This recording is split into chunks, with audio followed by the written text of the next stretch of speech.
في واحد بيعمل شويه فيديوهات على الفيسبوك قسما بالله تموت على نفسك من الضحك. علاء تحفه. ايه يا بابا؟ انا خارجه، وين رايحه؟ نازله وسط البلد.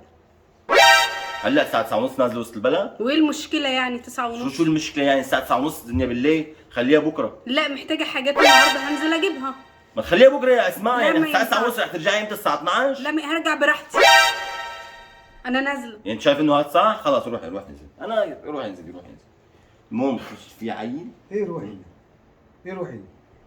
ما اقول لها ايه يعني؟ لا ايه؟ في حد تيجي تقول لك اخر الساعه 10 تقول لها روحي؟ يا عم ايمن يا عم. اختك ما بتسمع الكلام، انت مليون مره دخلنا بهالمشكله وقلت لك اختك ما بتسمع الكلام، بالله لا تروحي ما بترد، لا ترجعي ما بترد، انا ما بدي ادخل بخناقه انت صراحة. لازم تسيطر في بيتك. يعني شو اسمها اخرج تقول لها روحي، يعني شو اعمل شويه يعني؟ شويه تيجي تقول لك ابات عند صاحبتي تقول لها روحي. لازم تكون راجل في بيتك كده ليك كلمه. ما ينفعش انها تقول لك اروح روحي.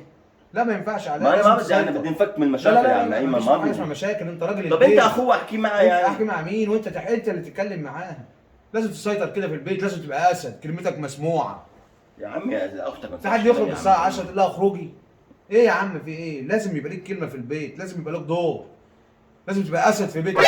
يا عم انا لو قلت لها لا هتعمل مشكله يا ايمن. تعمل مشكله يا عم، انت الراجل هو ايه؟ ما تعمل مشكله، يعني انت راجل يعني البيت. يعني ماشي يا عم ايمن، اعمل لها ايه طيب دلوقتي؟ قول لها لا ما تخرجيش.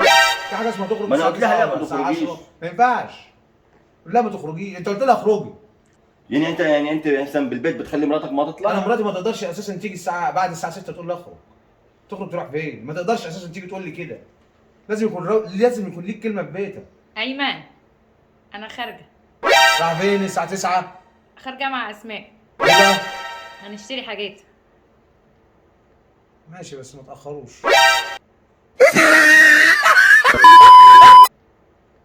ماشي بس ما تاخروش. خلاص مش هنعيد تاني بقى.